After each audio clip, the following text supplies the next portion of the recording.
बिस्मिल्लाहिर्रहमानिर्रहीम और अस्सलाम वालेकुम। 1 फरवरी और पाकिस्तान में हफ्ते की शाम। आज अभी तक की अहम खबरें और मेरा तज्जिया।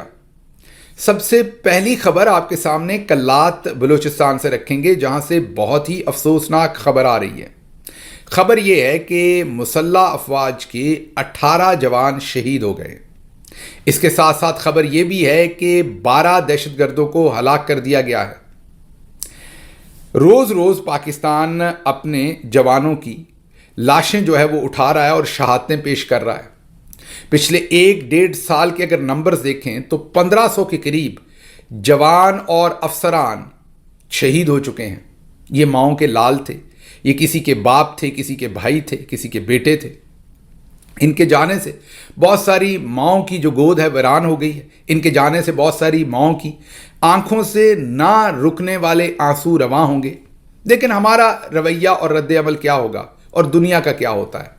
पूरी दुनिया में जब इस तरीके से वहाँ की अफवाज की जाने जाती हैं तो वहाँ पर जो उनके इंटेलिजेंसिया है, उनके प्रोफेसर्स हैं, उनके पॉलिटिशियंस हैं, उनकी सिविल सोसाइटी है, वो सवालात उठाती है पॉलिसी मेकर्स के ऊपर कि कहाँ पर हमारी पॉलिसी का फेलियर है कि हमारे जवानों की जाने जा रही हैं। लेकिन हमारे यहाँ रवैया क्या है?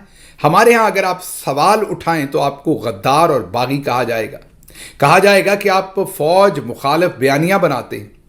पूरी दुनिया में जो नॉर्मल है वो हमारे यहाँ किया जाए तो उसे अब नॉर्मल कहा जाता है। तो हम क्या करते हैं? एक तरफ जब माओं के आंसू रवां होते हैं उनकी आंखों से और शहीदों को दफनाया जा रहा होता है तो हमारी स्टेटमेंट्स होती हैं। वो भले वज़ीर आज़म हों, वो भले सदर हों, आर्मी चीफ हों, DG SPR हों, एक ही जैसे अल्फाज होते हैं दहशतगर्दी का कला कमा कर देंगे, दहशतगर्दों को छुपने की जगह नहीं देंगे, इन्हें कटहरे में लाएंगे, पाकिस्तान को अमन का गहवारा बनाएंगे, अमन जो ख़राब करना चाहते हैं उनको कड़ी सज़ा देंगे, हम इन्हें मुस्तरद करते हैं, अवाम हमारे साथ हैं। इस तरह के अल्फाज पर मबनी स्टेटमेंट्स देकर आगे मूव कर जाते हैं। कोई ना ये सवाल उठाता है, ना उठाना चाहता है, ना जवाब देना चाहता है कि कहाँ पर हमारा पॉलिसी फेलियर है कि हमारे जवानों की और अफसरान की जानें इस तरीके से जा रही हैं। हम इतनी शहादतें क्यों दे रहे हैं? उसकी एक बड़ी वजह यह भी है कि ये तमाम लोग जो हैं ये तो तैयार हैं वतन की हिफाजत के लिए शहीद होने को, क्योंकि हमारे मज़हब में शहीद का दर्जा बहुत ऊंचा है। लेकिन ये भी तो ज़्यादती है कि शहीद के दर्जे के पीछे हम अपनी पॉलिसी फेलियर्स को छुपा लें। हम अगर पॉलिसी फेलियर्स अच्छे तरीके से फाइंड आउट करें, उन्हें करेक्ट करें, तो शायद हमारी इतनी शहादतें ना हों। बहरहाल यहाँ पर जो और चीज़ें भी देखने को नज़र आई हैं कि जो यहाँ के कोर कमांडर हैं लेफ्टिनेंट जनरल राहत नसीम, हाल ही में उनकी एक इंटरेक्शन हमें जो स्टूडेंट्स के साथ थी वो सामने आई। वो आपके सामने रखता हूँ तो आपको अंदाज़ा होगा कि वो कहते हैं कि फ़ौज किसी के ख्यालात पर पाबंदी नहीं लगाती। ये लेफ्टिनेंट जनरल राहत नसीम कोर कमांडर कोयटा कहते हैं। रियासत मुखालिफ बयानिए को आइन के मुताबिक रोका जा सकता है। रियासत मुखालिफ आइन, यहाँ पर आइन पर जोर है। जो लेफ्टिनेंट जनरल राहत नसीम कोर कमांडर कोयटा हैं वो आइन पर जोर दे रहे हैं, आइन पर चलने को कह रहे हैं। बाकी हर एक को अज़हार राय का हक है। PTA तगोदो कर रही है, इंटरनेट सुस्त हुआ है, फिजिकल के साथ डिजिटल बॉर्डर को दुरुस्त करना है। अब लेफ्टिनेंट जनरल राहत नसीम साहब का शायद मेरे ख्याल में काम डिजिटल बॉर्डर के साथ नहीं है, क्योंकि वो बलूचिस्तान के कोयटा के कोर कमांडर है और वहाँ पर फिजिकल हमारे साथ जंग है। जाहिर है हमारी अफवाज के अंदर भी और हमारी पार्लियामेंट में भी, हमारे मीडिया में भी और बहुत सारे लोग होंगे जो डिजिटल बॉर्डर्स के ऊपर बात कर सकते हैं। चलें, जनरल साहब ने भी की तो हम एक सवाल पूछते हैं जान की अमान पाते हुए कि जनरल साहब, बिल्कुल आपकी बात दुरुस्त है कि अगर रियासत मुखालिफ बयानिए को आइन के तहत हैंडल करना है तो हमें आइन यहाँ पर याद है। तो क्या जब 90 दिन के अंदर इलेक्शन होना है तो वहाँ हमें आइन याद नहीं है? जब हम लोगों से ज़बरदस्ती प्रेस कॉन्फ्रेंसेस करवाते हैं तो वहाँ भी आइन का कुछ काम था। जब हम 8 फरवरी को अवाम पूरी एक तरफ वोट डाल देती है तमाम तर गैर आइनी कामों के बावजूद, उसके बावजूद हम वो सिलेक्शन को लूट लेते हैं, क्या वहाँ पर आइन हमें याद नहीं है? हम लोगों को मारते पीटते हैं, नंगा करते हैं, जजों के कमरों के अंदर कैमरे लगाते हैं। इसको हमने आइन के तहत डील नहीं करना सर? उसके बाद यहीं तक नहीं, हम सुप्रीम कोर्ट ऑफ पाकिस्तान को भी गैर आइनी तरीकों से अपने ताबे करते हैं। यही नहीं, हम हाई कोर्ट्स के अंदर जजों की अदली बदली करते हैं गैर आइनी तरीके से। ये भी खबर अभी आपको देते हैं आगे। تو صرف میں لیفٹنٹ جنرل راحت نسیم جو کور کمانڈر کوئٹہ ہیں انہیں میں کہتا ہوں کہ سر اگر آئین کو یاد رکھنا ہے تو ہر جگہ پر رکھنا پڑے گا. یہ نہیں ہو سکتا کہ جہاں آئین ہمیں سوٹ کرتا ہے وہاں پر آئین کو سامنے رکھ لیں, اور جہاں آئین ہمارے جو آبجیکٹیوز ہیں ان کو تھوڑا بہت کسی طرح سے لمٹ کرتا ہے یا ہماری خواہشات کو لمٹ کرتا ہے, ہمارا جو طاقت کے ارتکاز کا جو ہمارا ایک مشن ہے اس کو آئین کہیں پر روکتا ہے, تو پھر ہم نے اسی آئین کو ملیامیٹ کرنا ہے, روند کے گزر جانا ہے. تو ہمیں یہ ذہن میں رکھنا پڑے گا اور ان تمام چیزوں کے اوپر بھی غور کرنا ہوگا. ڈیجیٹل بارڈرز بالکل سیکیور کرنے ہیں, لیکن وہ جن کا کام ہے ان کو دینا چاہیے, اور جن کا کام ہے کہ وہاں پر ہم نے آپریشنلی جو فزیکل بارڈرز ہیں انہیں کرنا ہے, ان کو اپنا کام کرنا ہے. بہرحال میرا دل خون کے آنسو رو رہا ہے. میں نے آپ کو بتایا کہ جو بھی اس کو سنے گا, جو ظاہر ہے ہمارے اس ٹائم ISPR کا ادارہ سنے گا تو وہ کہیں گے کہ یہ انتشاری باتیں کر رہے ہیں, شر پسندی پھیلا رہے ہیں, ایک طرف 18 شہادتیں اٹھا رہے ہیں, اوپر یہ سوالات اٹھا رہے ہیں. لیکن میں جان کی امان پاتے ہوئے آپ سے سوال یہ پوچھ رہا ہوں کہ جب تک ہم اپنی پالیسی کو فکس نہیں کریں گے, یہ جانیں اٹھانا ہمارا کس طریقے سے بند ہوگا, اور یہ بند ہونا چاہیے کیونکہ ایک جان بھی بہت زیادہ قیمتی ہے. اگلی خبر کی طرف چلتے ہیں. اگلی خبر جو ہے وہ ہم نے آپ کے سامنے اب سے کوئی میرا خیال ہے کوئی 6 ہفتے پہلے رکھی تھی, اور کوئی مجھے فخر نہیں ہے کہ یہ خبر جو ہے یہ سچی ثابت ہوئی ہے, لیکن آپ کو صرف یاد کروانے کے لیے کہ آج یہ خبر جو ہے وہ درست ثابت ہو گئی. 6 ہفتے پہلے میں نے آپ کو خبر دی تھی کہ جسٹس سرفراز ڈوگر کو لاہور ہائی کورٹ جو 15ویں نمبر پر اپنی وہاں پر ان کی سینیورٹی 15ویں نمبر پر ہے, انہیں وہاں سے اسلام آباد ہائی کورٹ شفٹ کیا جا رہا ہے چیف جسٹس بنانے کے لیے. یہ میں نے آپ کو 6 ہفتے پہلے یہ خبر دی تھی. اس وقت اس خبر کا کہیں نام و نشان نہیں تھا. اب آپ سوچتے ہوں گے ہمارے پاس یہ خبر کیسے آئی. ہمارے پاس یہ خبر ایسے آئی کہ جسٹس صاحب جو سرفراز ڈوگر ہیں انہوں نے کسی سے بات کی کہ میں اسلام آباد ہائی کورٹ جا رہا ہوں. پوچھنے والے نے پوچھا وہ کیسے؟ انہوں نے کہا میرا تبادلہ ہو رہا ہے کیونکہ وہاں کے چیف جسٹس نے اوپر سپریم کورٹ میں جانا ہے.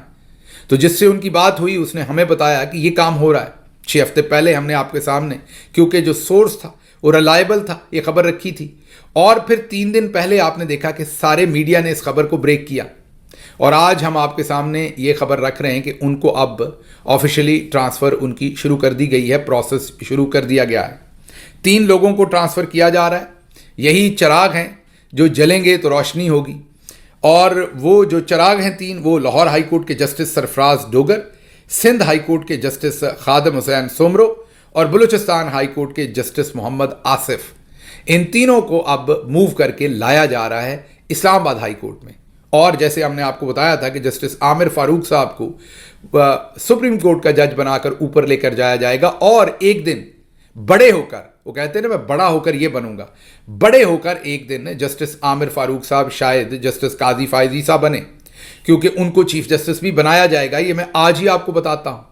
اور جسٹس سرفراز ڈوگر صاحب جو ہیں اگر ان کی سروس زیادہ رہتی ہوئی تو میں آج ہی آپ کو بتاتا ہوں ایک دن یہ بھی سپریم کورٹ کے جج بنیں گے. اب آپ کہیں گے کہ کیا آپ ذائچے نکالنا شروع ہو گئے ہیں؟ آپ نے بھی جوپیٹر کو فلاں گھر سے فلاں گھر میں موو کر دیا ہے, وہ جو ستارے بنا لیں. نہیں, مجھے تو نہیں پتا جوپیٹر کیا ہوتا ہے اور وہ کہاں, وہ جو ویسے ہمارے پورے سسٹم کے اندر جہاں جوپیٹر ہے وہ تو مجھے پتا ہے, یہ سیاروں کے اور ستاروں کے حال والے جوپیٹر کا مجھے نہیں پتا. مجھے تو وہ نظر آ رہا ہے کہ جب آپ چودھری صاحب کے آبجیکٹو پورے کرتے ہیں تو پھر وہ آپ کا خیال رکھتے ہیں اور آپ کو اوپر تک لے کے جاتے ہیں, کیونکہ انہوں نے آپ سے پھر جب چھوٹے گندے کام کر کے دیتے ہیں تو وہ بڑے گندے کاموں کے لیے بھی آپ ہی کو چوز کرتے ہیں. تو یہ جو ہم نے آپ کے سامنے خبر رکھی تھی کہ یہ ہو رہا ہے وہ آج ہو گیا ہے, اور ان 3 ججز کو اب موو کیا گیا ہے, اور ان کو موو کرنے کے بعد ظاہر ہے اگلی موومنٹ آپ کو بتا دی, اور اب اسلام آباد ہائی کورٹ کے اوپر بھی مکمل قبضہ جو ہے وہ پاکستانی جو ٹاپ جرنلز ہیں, ظاہر ہے جنرل عاصم منیر صاحب ہیں اور ان کے ساتھی ہیں, ان کا مکمل جو وہ فیصلے چاہیں گے وہ اب اسلام آباد ہائی کورٹ سے بھی ہوں گے. کل ہی ہمیں بتایا جا رہا تھا کہ ڈنڈے سے ملک چلنا ہے, ڈنڈے کے بغیر نہیں چلنا, اور ساتھ بیٹھے مصطفیٰ نواز کھوکھر نے, یہ فیصل واڈا صاحب نے کہا, ساتھ بیٹھے مصطفیٰ نواز کھوکھر نے کہا کہ اگر ڈنڈے سے چلنا ہے تو پھر بلوچستان کو ٹھیک کر لیجئے, وہاں تو بہت سالوں سے آپ ہی کی مین فوج کی ہی ساری کار انہی کا ہی سارا عمل دخل ہے, تو اگر ڈنڈے سے چیزیں ٹھیک ہو سکتی تھیں تو وہاں پر کر لینی چاہیے تھی, یا ابھی کر لیں. बहरहाल देखते हैं, कम अज़ कम हाई कोर्ट की हद तक तो डंडे से हम सारे फैसले अपनी मर्जी के करवाएंगे। अगली खबर की तरफ चलते हैं। अगली खबर अमेरिका से आपके सामने रखते हैं, जहां पर रिचर्ड ग्रैनल आए हैं और छा गए हैं। जी हाँ, रिचर्ड ग्रैनल जो है वो पाकिस्तानी पर्सपेक्टिव में बात नहीं कर रहा है, इस पर्सपेक्टिव में बात नहीं कर रहा है कि उन्होंने फ्री इमरान खान का नारा लगा रखा है। मैं आपको अमेरिकी पर्सपेक्टिव से भी बता रहा हूं कि अभी तक का सबसे बड़ा जो शाइनिंग स्टार है प्रेसिडेंट ट्रंप का। प्रेसिडेंट ट्रंप जब से सदर बने हैं उनके लिए कुछ मुश्किलात हैं। पहले तो आपने देखा कि 24 अफराद जो है वो झुलस कर मर गए। कैलिफोर्निया में इतनी बड़ी आग लगी हुई थी, वहां भी क्राइसिस था, वो वहां गए उसको हैंडल, और फिर उसके बाद जो उनके दूसरे फैसले थे उस पर भी कड़ी तनकीदें हैं, क्योंकि उनके फैसले थे लोगों को, इलीगल लोगों को मुल्क से बाहर निकालना। उसके बाद जेंडर के जो इश्यूज़ हैं उनको उन्होंने फिक्स किया, और भी बहुत सारी चीज़ें उन्होंने इदारे बंद किए, बहुत सारे एग्जीक्यूटिव ऑर्डर्स जो हैं वो साइन किए, और जितने भी उनके फैसले थे उन सब में उन्हें, अगर उनके जो सपोर्ट बेस थी, उनका वोटर था, वो उनकी सताइश कर रहा था, तो उनके अपोनेंट उनके ऊपर बहुत सारी तनकीद भी कर रहे थे। जो यूएस प्रेसिडेंट होता है उसके कुछ ऐसे काम ज़रूर होने चाहिए जिसमें पूरी कौम मिलकर उसकी सताइश करे। ये पहली चीज़ डिलीवर हुई है सदर ट्रंप को, और वो किसने की है? रिचर्ड ग्रैनल ने। तो आज के जो स्टार हैं, मीन अभी तक अगर हम बात करें तो तकरीबन 10-11 दिन सदर ट्रंप को ऑफिस में हो गए हैं। तो इन 10-11 दिन के अंदर जो सबसे शाइनिंग मोमेंट है सदर ट्रंप की एडमिनिस्ट्रेशन का, वो आज का है, और वो ये है कि रिचर्ड ग्रैनल जो है वो वेनेजुएला गए। पहले सबसे वो वाइट हाउस आए, उन्होंने सदर ट्रंप के साथ मुलाकात की। जाहिर है वहाँ उन्होंने उन्हें एतमाद में लिया होगा जो वो करने जा रहे थे, और उसके बाद वो वाइस प्रेसिडेंट को मिले, उनको उन्होंने एतमाद में लिया। उसके बाद वो सीधा वेनेजुएला गए और वहाँ के सदर निकोलस मादुरो उनको मिले। अब जो निकोलस हैं वेनेजुएला के सदर, वो बहुत बड़े खड़पैंच किस्म के निज़ामदीन हैं, बहुत बड़े डिक्टेटर हैं। दुनिया सांस लेती डरती है उनके सामने, मेन खंब खाती है दुनिया। कहने का मतलब ये है कि उनका बड़ा रोब दबदबा है, और वो भी डंडा फेर के सब कुछ करवाते हैं। लेकिन जो तस्वीर सामने आती हैं उससे नज़र आ रहा है कि जब रिचर्ड ग्रैनल वहाँ पहुँचते हैं तो वो, चलें ये तो तौहीन होगी, हम कहें बिल्ली बने हुए हैं, लेकिन बहुत ही मुअद्दब किस्म के शागिर्द बने हुए खड़े हैं वो रिचर्ड ग्रैनल के सामने, इतने बड़े डिक्टेटर।